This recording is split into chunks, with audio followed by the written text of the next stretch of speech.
బంగ్లాదేశ్ పేరు వినగానే ఒక చిన్న దేశం, అంతర్గత రాజకీయ సమస్యలు, నిరసనలు అనే మాటలు గుర్తుకు వస్తాయి.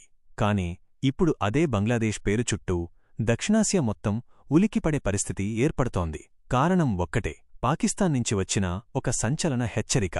బంగ్లాదేశ్పై దాడి చేస్తే అది యుద్ధమే అన్న మాటలు కేవలం ఒక ప్రకటనగా కాదు, ఒక హెచ్చరికగా, ఒక సంకేతంగా ఇప్పుడు విశ్లేషకులు చూస్తున్నారు.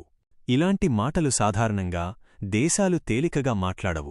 ప్రత్యేకంగా పాకిస్తాన్ లాంటి దేశం, తన మాటల ప్రభావం ఎంత పెద్దదో బాగా తెలిసిన దేశం. అప్పుడు ప్రశ్న సహజంగా వస్తుంది, అసలు ఈ హెచ్చరిక ఎవరికి? బంగ్లాదేశ్కా, భారత్కా, లేక అంతర్జాతీయ సమాజానికా? ఈ ఒక్క వాక్యం వెనుక ఎన్నో పొరలు దాగి ఉన్నాయన్నది ఇప్పుడు స్పష్టంగా కనిపిస్తోంది.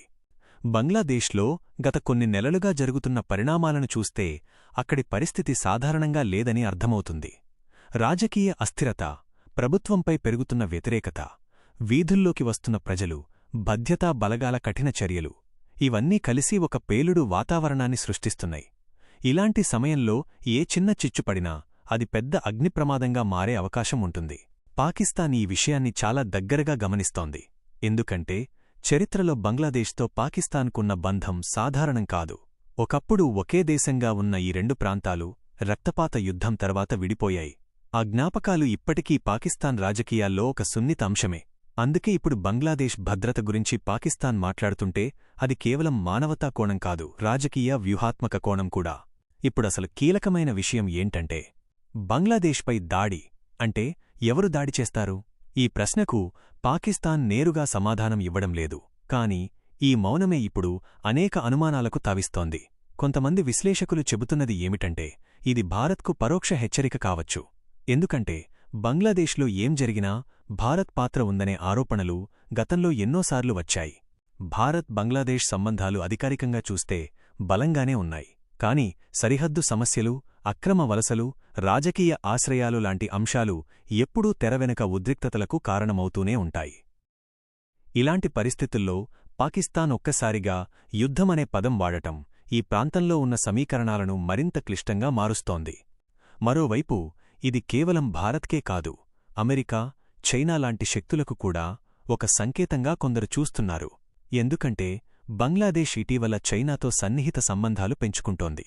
పోర్టులు, ఇన్ఫ్రాస్ట్రక్చర్ ప్రాజెక్టులు, పెట్టుబడులు, ఇవన్నీ బంగ్లాదేశ్ను వ్యూహాత్మకంగా చాలా కీలకమైన దేశంగా మార్చుతున్నాయి. అప్పుడక్కడ జరిగే ఏ చిన్న మార్పు కూడా అంతర్జాతీయ రాజకీయాల్లో పెద్ద ప్రభావం చూపుతుంది. పాకిస్తాన్ ఈ సమయంలో మాట్లాడటమంటే తాము ఇంకా ఈ ప్రాంతంలో ఒక కీలక పాత్రధారి అన్న విషయం గుర్తుచేయడమేనని కొంతమంది రాజకీయ పండితులు అంటున్నారు. ఒక రకంగా చెప్పాలంటే ఇది ఒక రాజకీయ ప్రకటన. మమ్మల్ని పక్కన పెట్టి నిర్ణయాలు తీసుకోకండి అన్న సందేశం. ఇప్పుడు సాధారణ ప్రజల మనసుల్లో మాత్రం ఒకటే భయం. నిజంగా యుద్ధం వస్తుందా? దక్షిణాసియా మళ్లీ 1971 లాంటి పరిస్థితిని చూస్తుందా? ఇప్పటికైతే యుద్ధం అనివార్యమని చెప్పే పరిస్థితి లేదు. కాని మాటల యుద్ధం మాత్రం మొదలైందన్నది వాస్తవం. ఈ మాటల యుద్ధమే చాలాసార్లు నిజమైన యుద్ధాలకు దారితీసిన ఉదాహరణలు చరిత్రలో ఎన్నో ఉన్నాయి. పాకిస్తాన్ హెచ్చరికపై బంగ్లాదేశ్ నుంచి పెద్దగా ప్రతిస్పందన రాకపోవడం కూడా ఆసక్తికరంగా మారింది. వారు పరిస్థితిని చల్లబర్చాలనుకుంటున్నారా, లేక తెరవెనుక దౌత్యం నడుస్తుందా అన్న ప్రశ్నలు తలెత్తుతున్నాయి. మరోవైపు అంతర్జాతీయ మీడియా ఈ అంశాన్ని పెద్దగా హైలైట్ చేయడం మొదలుపెట్టింది. ఇది ప్రపంచ దృష్టిని కూడా ఆకర్షిస్తోంది. మొత్తానికి బంగ్లాదేశ్పై దాడి చేస్తే యుద్ధమే అన్న పాకిస్తాన్ హెచ్చరిక ఒక సాధారణ ప్రకటన కాదు. ఇది ఒక హెచ్చరిక, ఒక వ్యూహం, ఒక రాజకీయ సంకేతం. రాబోయే రోజుల్లో బంగ్లాదేశ్లో జరిగే ప్రతి చిన్న ఘటన కూడా ఇప్పుడు ఈ కోణంలోనే చూడబడుతుంది. పరిస్థితి ఎటు వెళ్తుందో తెలియదు కాని ఒక విషయం మాత్రం ఖాయం, దక్షిణాసియా రాజకీయాలు మరోసారి వేడెక్కుతున్నాయి.